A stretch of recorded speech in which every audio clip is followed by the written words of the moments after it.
Welcome to Man Talk, the podcast promoting biblical masculinity. Today, we are going to discuss the idea of friendship and that men need friends.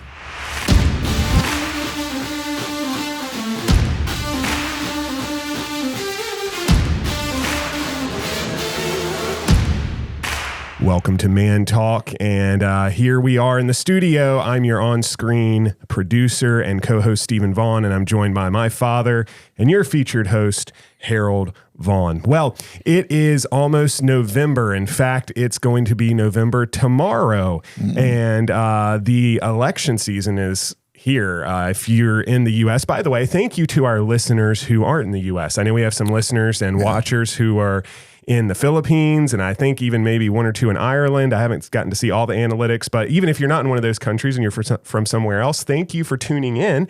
But here in the U.S., it is presidential election season, and it's in full swing. So we don't want to belabor the issue, but we do want to encourage you to take heart during this election season. Yes, that's exactly right, Stephen. We're citizens of heaven, but we're also citizens of a constitutional republic, and we have the privilege and responsibility to vote our conscience. Yes. So 3 quick encouragements really quickly. First of all, be thankful that you can vote. That's a freedom that should not be downplayed. And so if you live in the USA and it's the election time, be thankful you can vote. Secondly, vote your conscience. Morals are more than party. So focus more on morals and conscience. And as a Christian, thankfully, we do have the Word of God and the Spirit of God to help us as we sort through these things. And then thirdly, just lastly, pray. Pray. We have been commanded to pray for our leaders, for our nation as Christians, and it doesn't matter who wins. We have the element of prayer, and we serve a heavenly kingdom. But make sure you're taking part as your part as a citizen in whatever earthly kingdom you're a part of. You know, I heard a quote the other week, and it went like this: God is in charge of the whole world, but he's given us an element of control. And we ought to take up our responsibility as citizens of whatever kingdom we are in. Well, today we are talking about friendship. And, I think it's interesting that we're talking about friendship because you and I, we are father and son, but we've also gotten to that point in life where we are friends as well. I'm got my own family. I'm out of the house. And so it's like a different dynamic. And so we are friends as well. And we're going to be talking about friendship today. And I want to read a quote by John Bloom. This is from A Man Among Men. And it says this: "A man, likely more than he knows, owes who he has become to the friends who helped make him. And if he's wise, he will not undervalue his fundamental need of friends as he ages, for he will need them every bit as much at the end of his sojourn as he needed them when it began." Wow, that is a really good quote. And I think as men, sometimes we do undervalue this idea of friendship. It's been said that Americans have mastered the art of being significantly attached to the insignificant. And we've got to deliberately unattach ourselves from the insignificant, and we've got to attach ourselves to the essential and significant. And I want to say that friends are essential. Phones and possessions and all other kind of things are not essential, but I'll tell you what, family, faith, and friends is where it's at. And we're talking about friends today. And as men, we need good friends. Yes, we need friends. And that's the idea of today. A man needs friends. And so we need to understand that these temporary things, possessions, they're going to fade. The new phone, it's going to fade. Riches are going to fade. But relationships and people, that is something that is not going to fade. And we need to make sure that we are placing value on it. Last week, we referenced this idea from John 13 that there is a way of loving people that is different. It ought to be different from the culture, and it ought to be Christ's love through us. John 13:34-35 says, "A new commandment I give unto you, that ye love one another." This is Jesus speaking, "that ye love one another as I have loved you, that ye also love one another. By this shall all men know that you are my disciples." And so we see this idea that Jesus raised the bar. He raised the bar from the Old Testament, where we are commanded to love one another as we love ourselves. And he raises the bar and says, no, don't love others the way that you want to be loved. Actually, love others the way that I love you. And this seems impossible, but we looked at Christ's love in us makes it possible. And as we love others the way Christ's love that Christ loves us, then it is possible. So this week, we want to apply this topic of love to friendships. Friendships are vital. In fact, we have a stat here from the LA Times where it says that 30 years ago, a majority of men, that's 55%, reported having at least 6 close friends. Today, that number has been cut in half according to survey data, and 15% of men reported having no close friendships at all. That is a 5-fold increase since 1990. And I know people who would be in that category where they say, I don't really have many close friends. And so I think that 15% might be a little low, in fact, because I've met people like that. And this is a sad thing because friends are vital. And so I think we need to start out with this question. Why is it so hard for men to develop friendships? Well, I think there's all kinds of reasons. I think the breakup of the home that many grew up in, the betrayals, the betrayals of confidence that we placed in other people make us gun shy to get close to people. I've had people tell me I don't want to get close to people anymore because I don't want to be hurt again. And, there's been a recession of friendships. Friendship recession, if somebody put it that way. And what does that mean? Well, during the COVID, we were so isolated, and that just magnified this. And I think that this is at a crisis level. In the New Testament, God's people are family. And family are friends. Like you just said, you're my son, but, relationships changed to where I don't feel so much like a parent as I do a friend. And I think in the family of God, in the household of faith, we need to really go after this idea of being friends with people. I have a little quote right here. This person said, we all have people who pull on us, but we all need a few friends who propel us. And boy, we need some people not only to pull, but to propel us to fulfill our God-given destinies. Yeah, and I really enjoyed that quote, by the way. Thank you for that. We do need people to propel us forward, and friends ought to do that because I think that answers this question of what is lost when a man doesn't have friends. And it's the fact that we don't have as Christians, the spiritual encouragement and formation that is so vital in friendships. We have our families, and families are great, but there is an element that I need friends to come alongside of me. I heard it once said by, I believe it was a pastor in North Carolina. He said, you ought to have somebody that is close to you that's gone before you, that's in front of you, a little older, someone right beside you, and then someone behind you to bring along. And this idea that friends are important. You do need somebody that's in your stage of life who's feeling the same exact things you are and who can look at you and be like, yes, I feel the same exact way. But you also need somebody to step in who's a friend who is in a different stage of life because friendships are vital to the formation of us as humans, I believe. Yeah, well, we need mentors, proteges, and we need companions. And that's what that quote was all about. Somebody in front, somebody behind, and somebody beside. Absolutely essential. We're created for hospitality and communion. We're not islands. We're to strive together as God's people, and especially as brothers in Christ. And that idea of we're not islands, isn't that something that is very prevalent in our culture? In America specifically is what I'm speaking to. America has this idea of self-sufficiency, and that has produced some great things. Yes, it has. Let's think of... That's a plus. Yes. Let's not downplay it, right? Because it has produced businesses, freedoms, things that are great. But I do believe that there can be an excess of self-sufficiency sometimes. And the Bible actually talks about that we're supposed to be Christ-sufficient and not as self-sufficient. And so there is this idea where self-sufficiency can almost put us on an island when it comes to relationships because we're like, I can do this, I've got this, I don't need anybody. And to a fault to where all of a sudden, I mean, we're seeing it in the stats. There is a downfall and a demise of relationships and friendships, and I believe that's part of it. Hey, look, people have to work a lot of hours to make enough money. There's we're demonetizing families and men in America through inflation to where 53% of the American people cannot live on the paychecks they bring home. So this a lack of time, a lack of energy is also contributing to the lack of friendship. So we have to be intentional and do this on purpose. And I believe that there's some elements here of friendship we want to talk about. Yes, there's 6 of them today. 6 elements. And the first one is simply that a biblical friend is loyal. Biblical friends are loyal. And we see this in Scripture where it says in the book of Proverbs 17, a friend loveth at all times, a brother is born for adversity. In fact, we even looked at this idea of friend of love and having loyalty in love in last week's episode. But we see that as a friend, I ought to be someone who is loyal. At all times means just what it says. No one likes a fickle friend, especially when adversity rears its ugly head. And adversity will come. It's not a question of if it will come, it's just when. So friends, you know your true friends, I believe, when there's problems that appear in your life.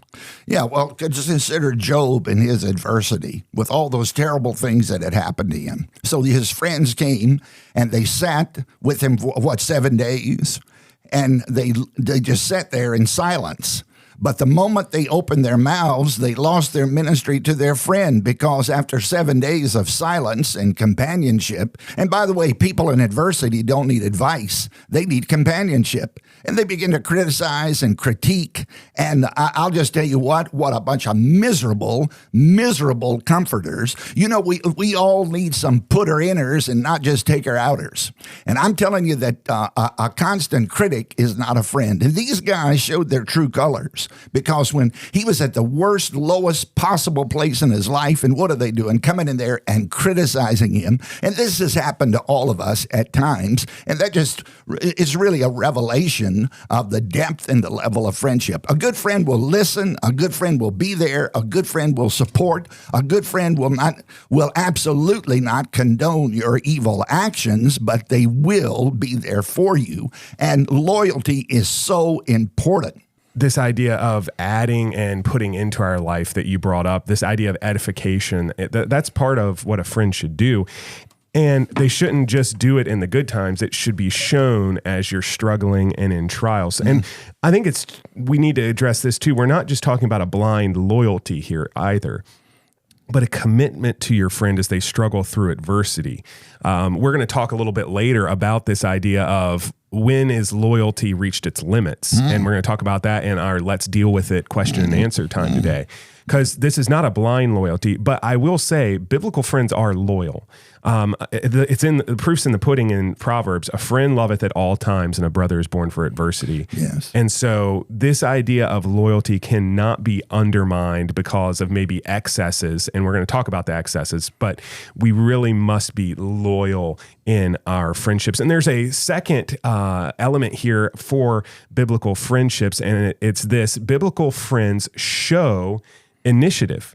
I think of the verse in Proverbs 18 where it says, a man that hath friends must show himself friendly. I think that this is one of the most important things when it comes to friendships.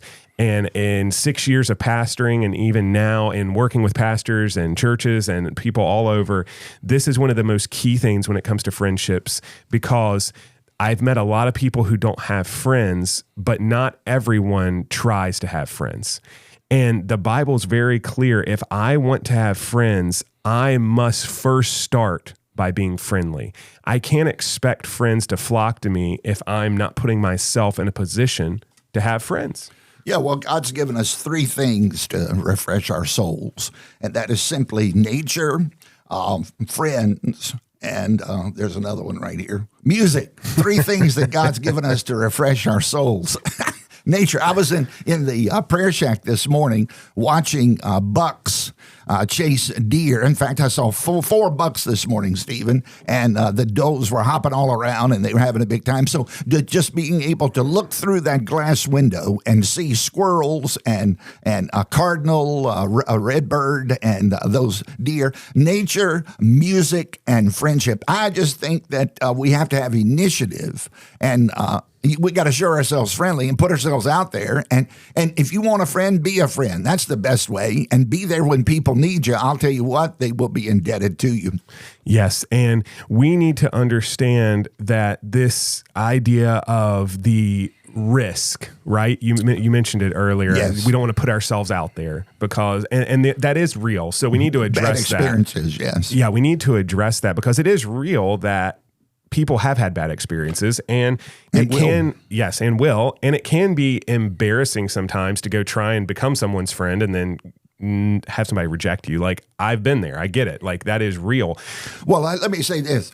When you put yourself out there and you're trying to be a friend to somebody and you'd like to have a friendship and they don't respond, you just understand they are not your assignment and you are not their assignment, and move on. That's fine.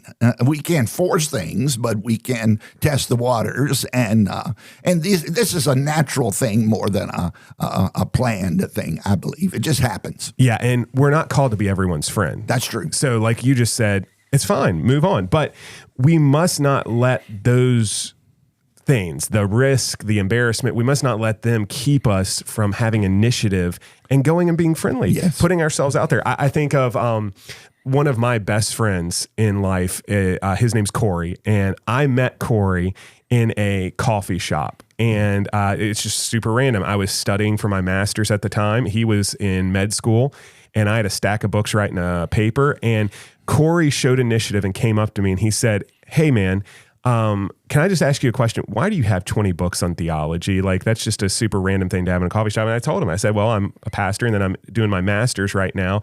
And then when we left, I showed initiative and texted him because he gave me his number and I followed up. And with that was formed one of my closest friendships in life. I talk to Corey all the time. I married him and his wife. We spend time together. Why? Because each of us showed a little initiative and showed ourselves friendly. And you never know what might come of that. I wasn't expecting that day when I was in the coffee shop, oh, I'm going to get one of the best friends that I've met in my life from this. No, that just happened because we both showed initiative. So a biblical friend, they're going to show initiative, but also we need to see this next element of biblical friendship, and it's this, that biblical friends have discernment. Biblical friends have discernment. We referenced it very slightly a minute ago, but we will come back to it. Not everyone needs to be your friend. And we need to have discernment in friendship.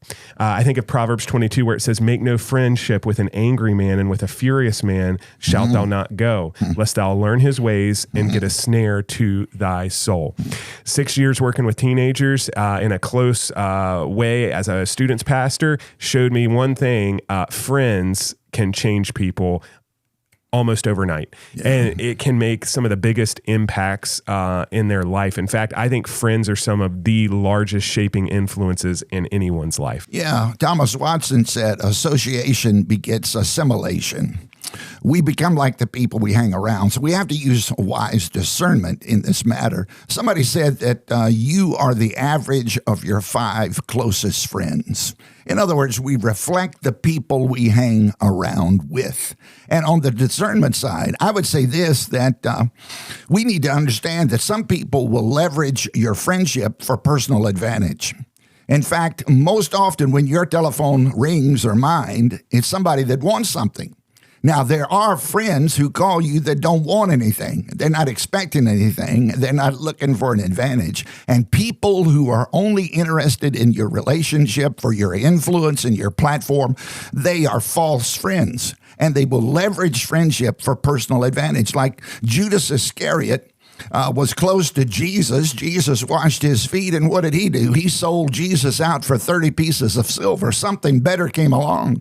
And you know, one of the harsh realities of life is that people often will try to get close to you, not because of trying to benefit you. They want to get something out of you, and when they find a better deal, they will forsake you and abandon you. And I would just want to say out loud, these are not the type of people that you need in your life, because they are false, they're not real, they're not sincere. And I think we need to have some discernment about us to recognize we need not only friends, we need the right kind of friends. And a friend is somebody that's there for you. They walk in when everybody else walks out, and they don't walk out just because of a better opportunity. Exactly. And I think you see that idea of some friends make a really terrible influence in you in the Bible when you read that story of Amnon and his friend Jonadab, right? And Jonadab convinced him to go and, rape his half-sister Tamar is what he convinced him to do. And I think Amnon had some evil in his heart already, but his friend definitely encouraged and founded that evil even more and convinced him to follow through with it. I think friends make some of the largest difference in the world, and we must have discernment. We must see character flaws. If they're talking bad about others, they're probably talking bad about you. They are talking bad about you. Put it down. If anybody that gossips to you will gossip about you, and that's a telltale sign you don't want to develop a close relationship with an angry person or a slanderer, because that's the devil's name in nature, slanderer. And I think it's important to have great discernment.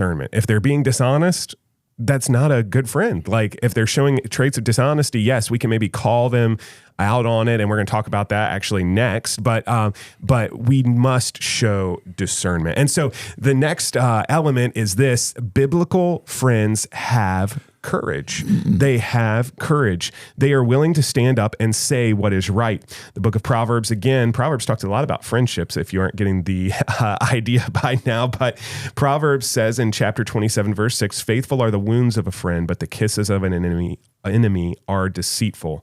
Enemy, that's a fun word there. An enemy are deceitful. A true friend is willing to endure temporary pain in order to bring about biblical change in a close friend. So, like we just said, if your friend is being dishonest, I think that a true friend is not someone who's just going to sweep it under the rug and stand by and watch it. A true friend should stand up and say, hey, you claim to be a Christian. I claim to be a Christian. We're talking about in a Christian context here, but I'm going to tell you, this is something I've noticed. You're being dishonest about this. What's going on? And you call them on it and have courage. What do you think about having courage in friendships? Real friends can tell each other the truth, and they should. And, again, the Bible says in Romans to avoid doubtful disputations, and then Titus talks about avoiding foolish questions and contentions and striving about the law. So people who are preoccupied with problems, criticisms, and so on and so forth, half of the preaching mandate is to rebuke and reprove and correct and teach and exhort. And there's in the relationship on a personal level, there are times, I talk to you all the time trying to get a perspective on things where I believe I'm seeing things a certain way, but I'm open to the idea I'm not seeing the full picture and I might be dead wrong. And I think friends help us to gain perspective and balance in life's issues. I think this question, though, is going to help shape this conversation. What's the difference, though, between having courage in a friendship and confronting and just being a problem friend? Because I think we have all met those people where it's like every time you're around them, they have something new to tell you that you need to fix in your life. And it's like, wait a second, are you actually like finding things that I need to fix, or are you just being critical? So how do you be courageous without becoming critical, I think is the question. A critic has no compassion. I was speaking on the platform with a fella, and he was cold, callous, calculating, and condemning. And come to find out, he'd been carrying on with a woman for years. And this critical disposition, a continual career critic, all the time looking on the dark side, all the time, and all the time telling you what's wrong with you and what's wrong with other people. I'll tell you what, that's a telltale sign that there might be an unclear conscience. We better be careful about these kinds of people, and we don't want to be these kind of people, Stephen, because some of us are prone to a more negative, critical disposition. But hey, we got to balance that with having courage to be an encourager to people all the time. What you said there is so good. It's a hard issue. I think the way to not be critical and to be courageous to a friend is, where's your heart at? And it's the whole principle of the beam in your eye trying to pick the splinter out of the other guy's eye. If you have prayed over it, you have a heart of compassion towards the person, and you've asked the Lord about if you have pride, and you've gone through some steps as a Christian personally, and your heart's in the right place, it's much easier to be courageous and not be critical. And so the next element of friendship that we want to look at is simply biblical friends show affection. You say, I'm a man, I'm masculine. Affection doesn't go along here very well. Think about Proverbs 27, though, where it says, ointment and perfume rejoice the heart, so doth the sweetness of a man's friend by hearty counsel. Thine own friend and thy father's friend forsake not, neither go into thy brother's house in the day of calamity. For better is a neighbor that is near than a brother far off. In other words, the hearty counsel of a friend should rejoice the heart. It comes from affection. What we just said, basically. The way that you know that you're being courageous and not critical is when you have a heart for someone. There is this idea of compassion, being compassionate, being sympathetic, empathetic towards your friends, reaching out to them, having a heart for them. Yes, we don't really associate the word with affection with masculinity, but it is affection. It's having a heart for people. Yeah, that's like David and Jonathan. Richard Sibb said, in friendship, there is one soul and two bodies. One soul in two bodies. And that's what a friend is. There is an affection for them. We only got about 4 more minutes, so we need to speed right on here to get to this question. So take it from here. Yeah, and the sixth and final element is not just affection, but biblical friends have purpose. We talked about this, so we're not going to belabor this. We talked about this in last week's episode on love, but iron sharpeneth iron, Proverbs 27 says, and what is the purpose of your friendship, you should ask. Friendship should express and demonstrate, otherwise display the glory of God. And so you should have purpose in it. You should not just be having a friendship or feel like you have to have a friendship. You should have purpose in your friendships. So you did mention it. We do want to get to our question because you're right. We only have a couple more minutes left. The let's deal with it portion is new. The last week we added it. And this week we have this question. How do I know when to walk away from a friendship? How do I know to walk away from a friendship? We talked about loyalty and all these other things, but is there not a time where we are to walk away from some friends? Well, exactly. Look, you can outgrow your friends. Your friends can change directions. And when people become more of a grief than a godly influence, and that's a sign it might be time to take a walk. We need to understand that access is favor. When somebody agrees to talk to you, see you, take a phone call, access is favor. And people who are toxic, and I would say a toxic relationship, a toxic friendship, is when a person doesn't help you love God or love other people. And when people stop assisting you in your mission of loving the Lord and loving others, that's a toxic relationship, and it might be time to take a walk. I want to say this again. You can outgrow your friends. I'm talking about voluntary relationships. I'm not talking about family members. I'm not talking about spouses here. But in voluntary relationships, when people depart from the faith, when people go off the deep end, when people are not willing to listen to reason, and you go through the steps of restoration, and if need be, the Matthew 18 situation where you're trying to restore a relationship, but there does come a time when we are commanded to have no fellowship with the unfruitful works of darkness, go from the presence of an angry man, lest you learn his ways, and other verses along this line. There's more verses in the New Testament to separate from Christians than to separate from sinners. You check that out. There's more. I think there's about 10 verses that tell us when it's time to walk away from Diotrephes and professing Christian friends. So yes, there's a time to make new friends.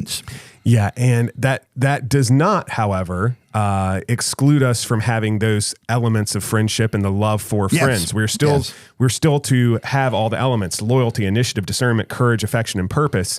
But there is a time. And I think some people would ask, hey, how do I know? Well, that's where discernment, wisdom, the Spirit of God, and the Word of God come in. Not every friendship needs to be discarded, but there are some friendships where they reach a point where you have applied the elements, you've been loyal, you've shown initiative, you've had discernment, you've shown courage, you've tried to mend things, you've tried to reconcile, and sometimes it just has to be over. And that is unfortunate. But like you said, these relationships, sometimes they need to be viewed as they're just not my assignment. And the Lord gives, and sometimes it's time to move on. And so I think that that's so good. If you have a question that you would like us to deal with, remember, you can submit that on the main page at www.mantalkpodcast.com. Well, today we have had a great time. I hope that you take home these things that we've discussed today. Remember to keep up with us on Facebook, X, and Instagram, and you can find direct links to all of that, plus the audio podcast on Apple and Spotify at www.mantalkpodcast.com. That's what the main page looks like. And remember, our video content is on YouTube. You can subscribe and follow us there so you get notified every time. Well, we will see you here next week for the episode, The Loving Husband. We'll see you then back on Man Talk.